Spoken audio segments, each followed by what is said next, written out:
If you dig into the ash, it looks like just a cliff of ash. That's actually the old city wall. I mean, that was the brick. Under 2,600 degree temperature, it turned into ash, laminated. You can talk to Richard. That's Richard in the picture there, digging his finger into the ash.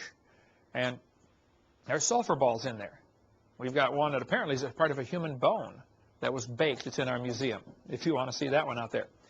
So I believe they found Sodom and Gomorrah, and you can check the Discovery's videos if you want more on that.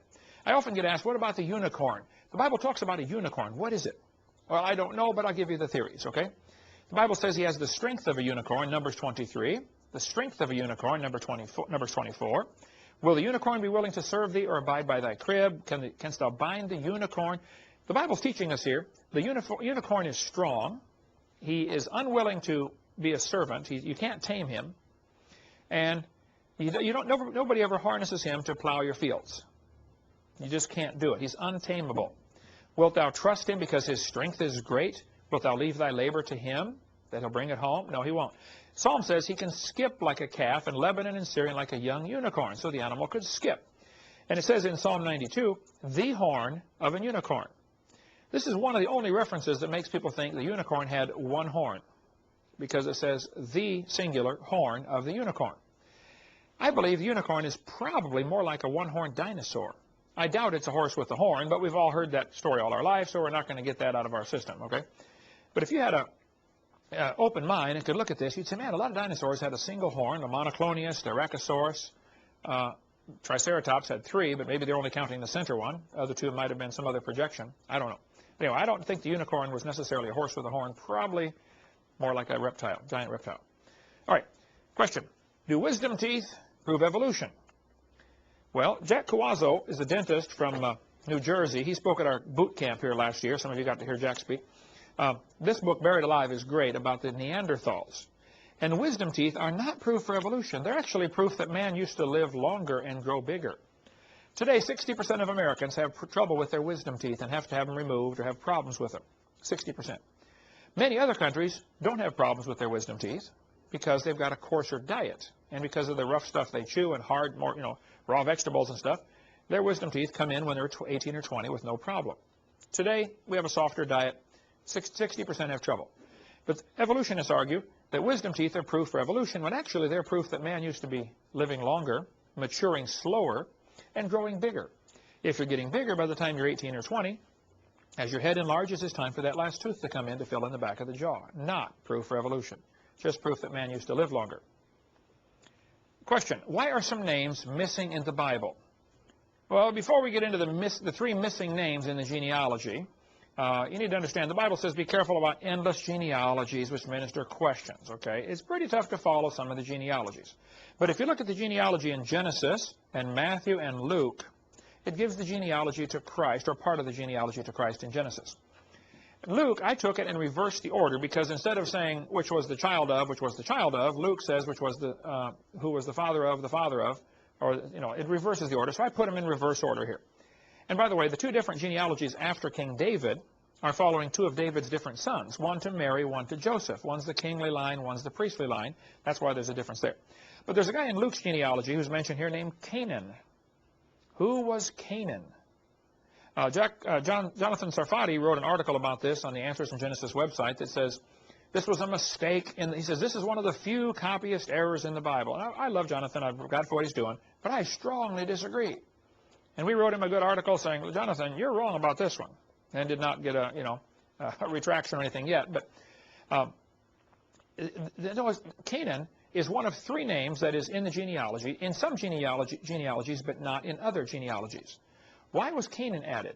Well, if you go to our website, drdino.com, there's a long article explaining why Canaan was there. I asked Gail Ripplinger, who's a King James expert, I said, why is Canaan added? She said, there's 8 possible reasons. And she gave 8 of them, and they're all on our website. But Genesis 5 does not mention Canaan. Luke chapter 3 does mention Canaan. So we put a long article about that rather than take an hour now and answer that. Just read that. Call if you have any questions. You can call to our radio program.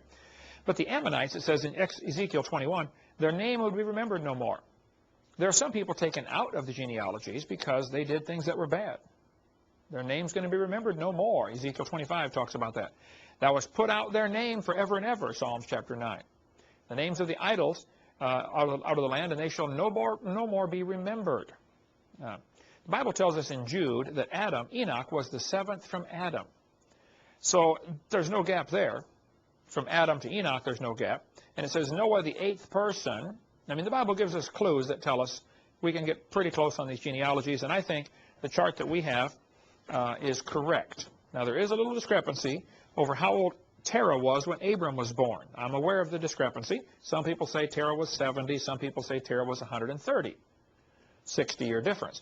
And we cover all that on our website also, why we chose to use the 170 instead of the 130. But we got a good reason for that. So when did animals become carnivorous? Well, I don't know anybody who knows, but two options are, today obviously some animals eat meat. The Bible says in the creation everything ate plants. So when did that change? I don't know, but some people think it changed shortly after Adam's sin, because once they fell, the world began, thorns and thistles, and things might have changed right then. It might have changed after the flood, when they got off the ark and had, less food supply and more problems, and so they just, I don't know, got adapted to eating meat or something. But there's a lion that was used for years in the movie sets that refused to eat meat, called Little Tyke. Lived to be, I think 9 years old, never ate meat in its life, refused. There's a lady told me they've got a whole kennel full of dogs. They raise dogs, and she said, none of our dogs eat meat, all vegetables. During World War II, when meat was rare in Europe, they were feeding the zoo animals in London vegetables. That's all they had. They lived on cabbage. A guy sent me a videotape of 2 hours of grizzly bears in his front yard up in Canada eating grass, just grazing on grass for 2 hours. I don't want to edit in a 2-hour video. It gets a little boring after a while. There's these grizzly bears eating grass, okay? Yogi Bear likes to get a picnic basket if he can, but he'll settle for nuts and berries if he has to, okay? So that's why I don't think it's something we can prove when it happened, but I suspect it happened before the flood came. They became carnivorous, or shortly after the flood. All right. People say, Brother Hovind, you get kind of sarcastic with the atheists, don't you? Yeah, I know, and I'm sorry. I'm working on it, but I'm not working on it too hard, okay? Here's why. We answer the skeptics. My son and I spent 8 hours answering them, and we'll probably redo this someday. All the skeptics, there are nearly 2,000 anti-Hovind websites out there. So why do you answer them and be sarcastic? Well, in my 30-some years in the ministry, I have seen this evolution theory destroy the lives of thousands and thousands of kids. So I have a hard time being patient with those who are doing the destroying, especially when you know they're lying to support their theory. We covered that on video 4. The Bible talks about beware lest any man spoil you through philosophy and vain deceit in Colossians chapter 2. If I were attacking Hitler's death camps to rescue the Jews, I would have a hard time, being nice to the guards. I would probably want to shoot them and rescue the people.